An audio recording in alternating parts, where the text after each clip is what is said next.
Masechet Baba Metzia, traité Baba Metzia, Davav, fait numéro 6, tout en haut de la page. La Gemara demande, Vela ha de Amar Rav Nachman. Mais alors, ce qu'a dit Rav Nachman, Mashbir Moto, Shwat Heset, que celui qui renie entièrement ce qu'on lui réclame, on le fait jurer un serment pour l'inciter à avouer. On devrait dire que puisque il est suspecté de prendre l'argent pour lui, il sera aussi suspecté de faire un serment à faux. Mais tout et de plus,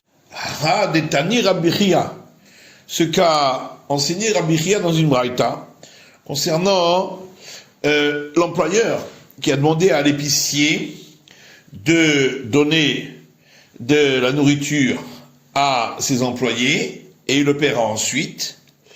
Et les employés disent qu'il ne leur a pas donné et lui dit qu'il leur a donné. Et la braïta dit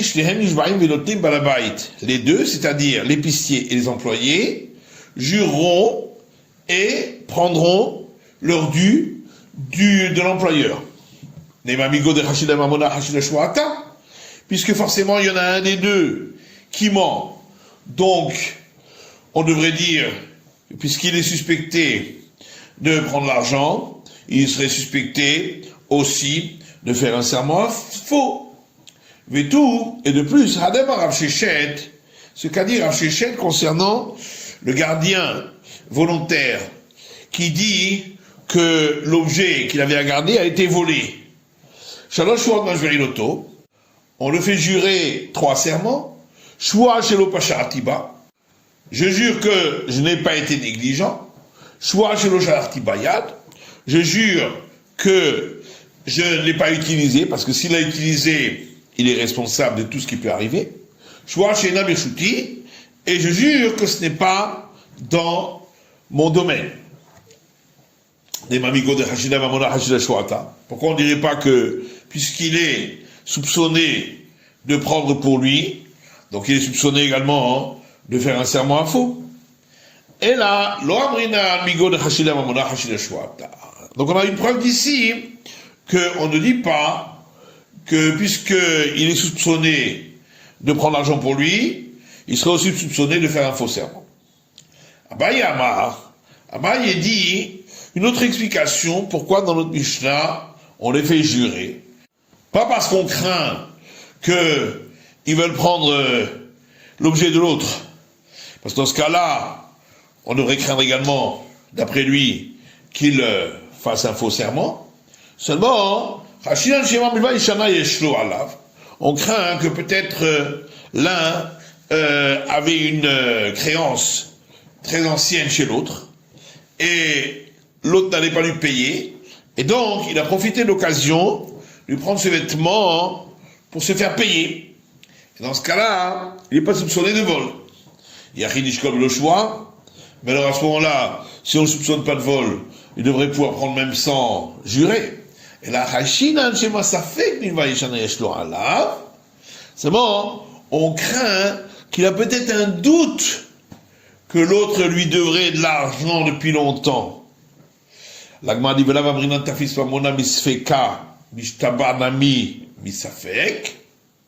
et est-ce qu'on ne dit pas que s'il est prêt à prendre de l'argent à cause d'un doute, il serait également prêt à jurer à faux pour son doute? Amar Rav Shechet Bered Ravidi, Rav Shechet fils de Ravidi répond,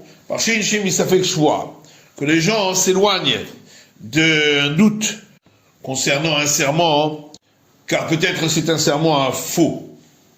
Mais il ne s'éloigne pas dans le cas où il y a un doute que peut-être c'est pas son argent. Maïtama, pourquoi? Parce que l'argent, il peut rendre si ensuite il se rend compte que c'était pas à lui. Mais pour un faux serment, on ne peut pas revenir en arrière. Rabbi Zera pose la question suivante. Si un des deux qui se disputaient pour le vêtement a saisi l'ensemble du vêtement de l'autre, devant nous, le tribunal rabbinique, qu'est-ce qu'il en est? C'est quoi le cas? Il est chatique, lui au délai. Si l'autre s'est tu, c'est donc qu'il est d'accord que ça lui appartient. Mais il est Kassavar, et s'il a crié au moment où il lui a pris, il y avait les mévanes. Qu'est-ce qu'il pouvait faire d'autre? Et donc, le fait qu'il a pris n'est pas du tout une preuve que c'est à lui. Et la Gemara répond, l'autre tricha. On a besoin de notre question, dans le cas suivant, de Shatik Me'ikara Vehadar Tsavar. Qu'au départ, il s'est tué lorsque l'autre avait pris le vêtement de ses mains, et ensuite il a crié. Alors qu'est-ce qu'il en est? Puisqu'il s'est tué au moment où il lui a pris, c'est donc qu'il est avoué que c'est pas à lui. On dit ou bien va-t-on dire que puisque maintenant il se met à crier, ça montre bien que la raison pour laquelle il s'était tué au départ, ça va à Rabbanan, parce qu'il s'est dit, de toute façon, les rabbins du tribunal rabbinique ont vu ce qui s'est passé, et donc il n'a pas besoin de crier. Écoute, une braïta qui dit pas, mais lorsqu'on a dit que on coupera le vêtement en deux, c'est uniquement dans le cas où les deux tenaient l'extrémité du vêtement. Mais si le vêtement était entre les mains seulement de l'un d'entre eux, l'autre qui veut le faire sortir de ses mains, c'est à lui d'apporter une preuve. Et alors, on pose la question, mais de quoi on parle? Si on parle d'un cas comme c'est écrit, qu'il avait au départ entre ses mains, Pshita, c'est évident que c'est à lui. Et là, donc on parle d'un cas où l'autre l'a pris devant nous. Et au moment où il a pris, il n'a rien dit, ensuite il a crié. Et donc on voit bien que l'autre doit apporter une preuve. La Gemara dit, non, ici de quoi parlons-nous? Que quand on a tous les kaman, qu'il est affiché sous la tarvaillou, que les deux sont arrivés au tribunal rabbinique alors que les deux tenaient l'extrémité du vêtement. On leur a dit de couper en deux. Ils sont sortis. Ensuite, ils sont revenus devant nous alors qu'un seul des deux tenait le vêtement. Alors il a dit, c'est parce que l'autre a avoué qu'il est à moi. Et l'autre a dit non, simplement je lui ai loué le vêtement contre de l'argent. Alors on lui dit, jusqu'à maintenant, tu as dit que c'est un voleur, et maintenant tu lui loues sans témoin, donc c'est pourquoi on ne le croit pas. Ou bien si tu veux, on peut dire qu'il est Katani, on parle du cas, comme c'est écrit, dans tous les kamal qui t'a fait Sahan Minaïhu, qui sont arrivés devant nous alors qu'un seul des deux tenait le vêtement. Et l'autre, il essayait de s'accrocher. Et dans ce cas-là, même d'après Sumkous qui dit que lorsqu'il y a un doute sur de l'argent, on le partage sans demander à jurer, Sumkous est d'accord qu'ici où simplement il essayait de s'agripper et il n'y arrivait pas, ça ne compte pas.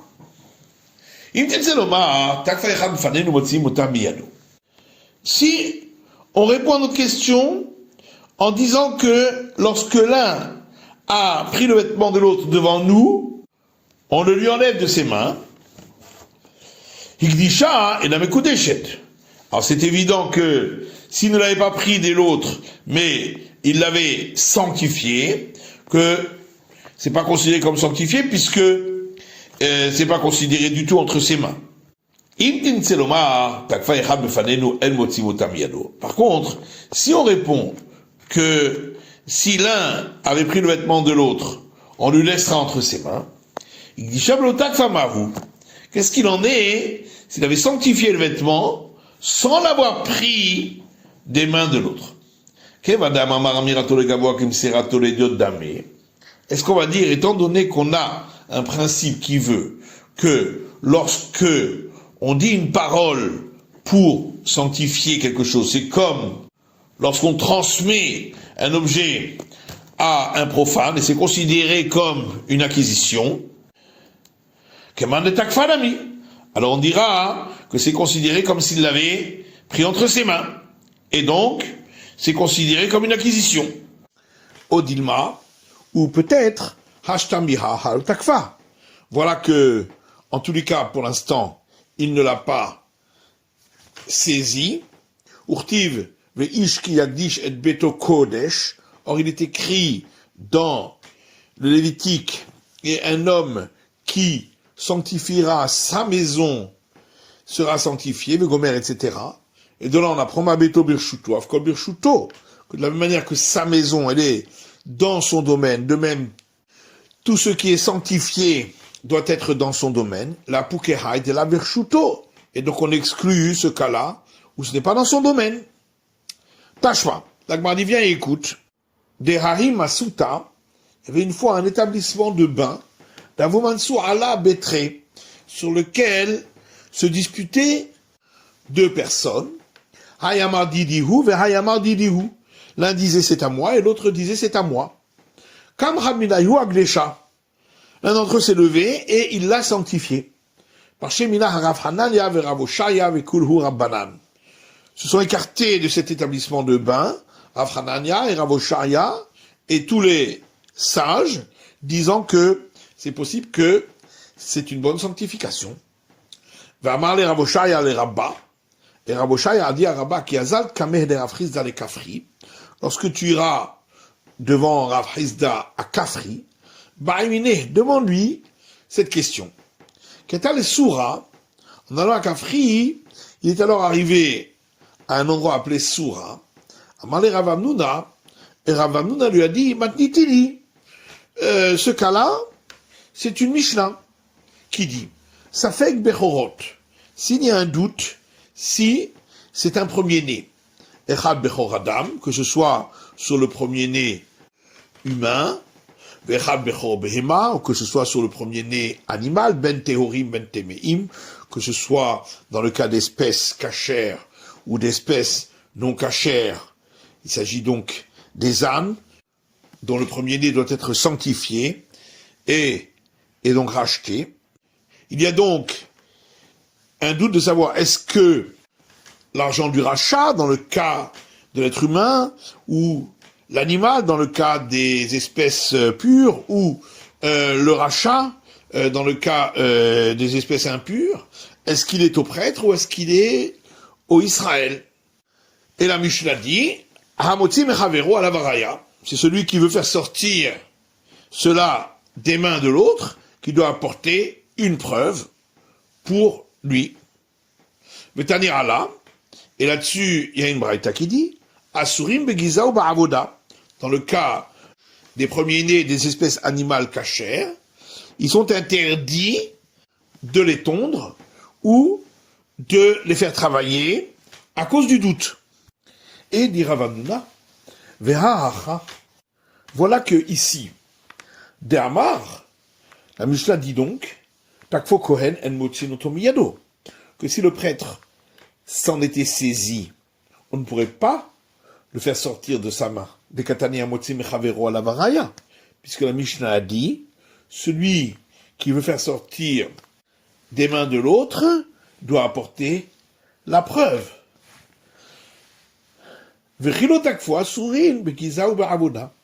Et malgré tout, lorsque le prêtre ne l'a pas saisi, c'est quand même interdit de le tondre ou de le faire travailler, et donc ça reçoit la sainteté, bien que cette sainteté dépend du fait que ça appartient au prêtre. Et on voit donc que même avant qu'il ne s'en soit saisi, ça lui appartient déjà, puisque s'il s'en saisissait, on ne pourrait pas le lui reprendre, et c'est pourquoi on peut le sanctifier. Et donc chez nous aussi, dans le cas du vêtement, il pourra le sanctifier même s'il ne s'en était pas saisi, étant donné que s'il s'en saisissait, on ne pourrait pas le reprendre de lui. Amar le Rabba, Rabba lui rétorque, que du chat Bechor Ka'amart, tu veux tirer une preuve de la sainteté du premier-né, je peux toujours te dire que si le prêtre s'en était saisi, on le ferait sortir de sa main. Et quand on a dit que celui qui fait sortir de l'autre, il doit apporter une preuve, c'est seulement par rapport au Israël, parce qu'au départ c'était chez lui, et donc ça doit rester chez lui. Et malgré tout, Asurim Begiza ou Ba'avoda, on n'a pas le droit de les tondre ou de les faire travailler. Les Gdusha Ba'amele Hachane, parce que ici c'est différent, il s'agit d'une sainteté qui vient de par elle-même à la naissance du premier-né et qui n'a aucun rapport avec à qui il appartient. Amar le Rav Hanania le Rabba, Rav Hanania dit à Rabba, Tanya de Messiah Alach, il y a une braïta qui est un appui pour toi, que si le prêtre s'en est saisi, on le lui reprend. Puisqu'il y a une braïta qui dit, Asfekot, les animaux sur lesquels il y a un doute, si ils sont rachats du premier-né, dans le cas du premier-né d'un âne, et donc s'il y a un doute s'il est premier-né, donc il y aura un doute sur l'animal qui aura été son rachat, est-ce qu'il est le rachat du premier-né, donc est-ce que il est au Israël ou au prêtre, et il est dit là-dessus, que ces animaux, on les fait entrer dans l'enclos pour être avec les animaux desquels on va prélever la dîme animale du troupeau du Israël. Or, si on dit que si le prêtre s'en était saisi, on n'aurait pas pu le sortir de sa main. À manière ainsi de dire, comment c'est possible que ces animaux sur lesquels il y a un doute, on les fasse entrer dans l'enclos pour faire partie de ceux qui vont être comptés pour la dîme animale? Alors, voilà que celui-là va autoriser ces animaux à lui en utilisant l'animal sur lequel il y a un doute, s'il est au prêtre, puisque si le prêtre s'en était saisi, eh bien, il serait à lui. Or, ce n'est pas possible d'utiliser l'animal d'un autre pour être la dîme animale sur ses propres animaux. Abaye lui dit, si c'est ça la preuve, c'est pas un appui pour le maître Rabat.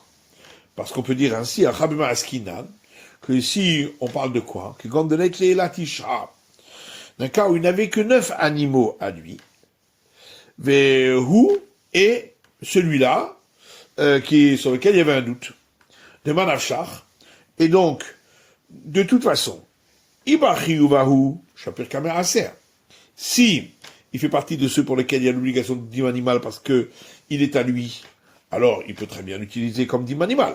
Il a Bachi Uvahu, et s'il n'est pas de ceux pour lesquels il y a l'injonction, puisque il ne lui appartient pas, eh bien, Tisha la Barasuredinu, il en reste donc plus que 9. Or 9 n'ont pas besoin de prélèvement de la dîme animale. Et donc de toute façon c'est valable pour les autoriser. Ensuite, Abaye a dit, ce que j'ai dit c'est pas juste. Parce que si on dit que lorsque le prêtre s'en est saisi, il reste chez lui, et donc il y a un doute à qui ça appartient, s'il y a un doute, on ne peut pas l'utiliser comme dîme animal. D'Etnan, puisqu'on a vu dans une Mishnah, si un des animaux qui avait déjà été passé sous le bâton, et donc compté au sujet de la dîme animale, avait sauté par-dessus la haie et était rentré à nouveau dans l'enclos des animaux qu'on allait compter pour la dîme animale, Kulan Petourin, tous les animaux qui se trouvent dans l'enclos sont dispensés de la dîme animale.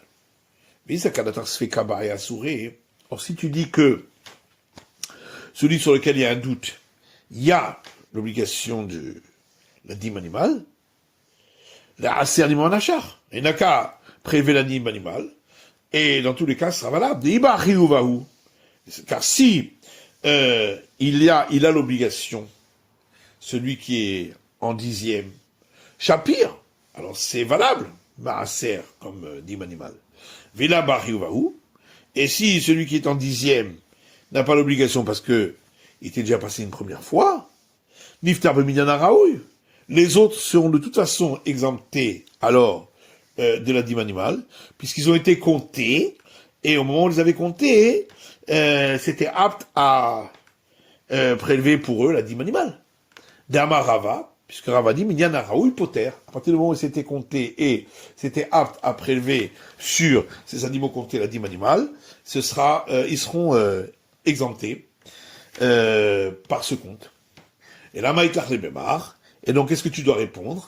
Asiri Vada Yamara Havana, la Torah a parlé du 10e, donc seulement lorsque c'est sûr qu'il est le 10e. C'est valable comme dîme animal, Velo Asiri Safek, pas lorsqu'il y a un doute sur son statut de 10e. Achanami. Et donc, dans notre cas également, concernant l'animal sur lequel il y avait un doute, Asiri Vada Yamara Havana, Velo Asiri Safek. La Torah a dit le 10e, donc seulement si c'est sûr qu'il est le 10e, et pas dans le cas du doute. C'est la fin de l'étude du Daf Vav de la feuille numéro 6.